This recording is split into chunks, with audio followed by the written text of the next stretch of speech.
तुम्ही आम्हाला काम देऊ नका, पण या हाकेला ठोकायची फक्त परवानगी द्या. आता isakal.com आहे देशातील नंबर 1 ची मराठी न्यूज वेबसाईट.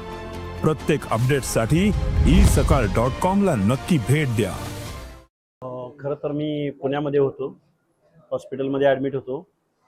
तो जालन्याच्या धनगर समाजाच्या मोर्चाला मी निघालो म्हणून तो तिथून निघून आला. खरं तर तो गंगाखेड मार्गे, माजलगाव मार्गे तो जालन्याकडे निघालेला होता आणि एका हॉटेलमध्ये जेवायचं म्हणून थांबला. जेवायला बसल्यानंतर त्याला तिथलं जरा वातावरण वेगळं वाटलं म्हणून तो त्या हॉटेलमधून बाहेर पडायला लागला. बाहेर पडत असताना तिथल्या लोकांनी प्रवीण जगताप, नितीन जगताप आणि प्रवीण जगताप, आणि हॉटेलचं नाव आहे नितीन हॉटेल, हे विजयसिंह पंडिताचे कार्यकर्ते आहेत. त्या लोकांनी त्याला रॉडनी मारहाण केली. 2 हात फ्रॅक्चर आहेत, पाय फ्रॅक्चर आहे, परत डोक्यामध्ये टाके पडलेले आणि जीवघेणा हल्ला झालेला आहे. 5-25 लोक परत जमा झाले आणि त्यांनी त्याच्यावरती हल्ला केला. काय कारण होतं? कारण काहीच नाही, फक्त गेवराईला आमच्या बरोबर तो असायचा आणि तो भाषणं वगैरे करायचा आणि त्यालाही कल्पना नव्हती की हे हॉटेल कोणाचं आहे, काय आहे. तो फक्त जालन्याला धनगर समाजाच्या मोर्चाला जात असताना फक्त जेवायला म्हणून त्या हॉटेलमध्ये थांबला.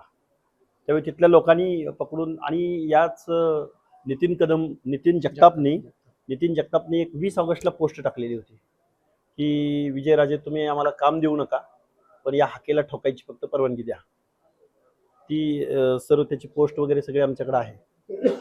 रात्रीपर्यंत ती पोस्ट होती, आत्ता हटवली वाटतं बहुतेक. तर हा प्लॅन आहे. म्हणजे तो विजयसिंह जगतापही म्हणाला होता की हाकेला जर मी सांगितलं असतं तर हाकेला बाहेरच पडू दिला नसता. हे ओबीसीच्या हक्क अधिकाराची भाषा आम्ही बोलतोय, चळवळ करतोय. लोकशाही मार्गाने आम्ही आमच्या आरक्षण वाचलं पाहिजे म्हणून आम्हाला जर ही शिक्षा भोगायला मिळत असेल तर चळवळ लढायची का नाही लढायची, आम्ही महाराष्ट्रात राहायचं का नाही राहायचं, हा प्रश्न आमच्या समोर पडलेला आहे. कारण प्रत्येक तरुणाच्या मनामध्ये भीतीचं वातावरण आहे, दहशतीचं वातावरण आहे.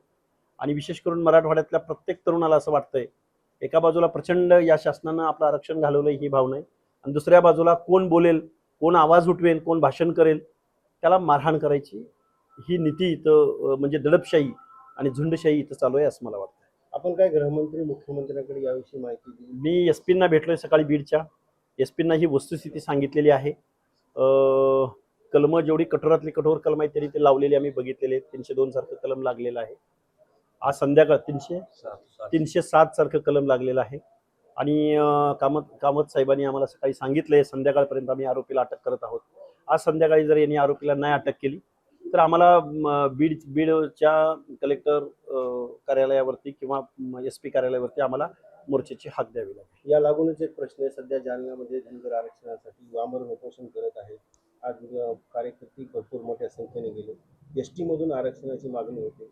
आपलं ओबीसी बचाव आरक्षणासाठी आपण भांडताय. हो, हे बघा, ही झोपडी वाचली पाहिजे. अंगावरचे कपडे शिल्लक राहिले तर आपण पुढच्या गोष्टींची तजवीज करू शकतो. जे मंडल आयोगानं, संविधानानं, डॉक्टर बाबासाहेब आंबेडकरांनी जे दिलंय, ज्याच्यातून आपली लेकरं आता सध्या नोकऱ्या किंवा शिक्षण घेत आहेत, ते वाचवणं सुद्धा तितकंच गरजेचं आहे.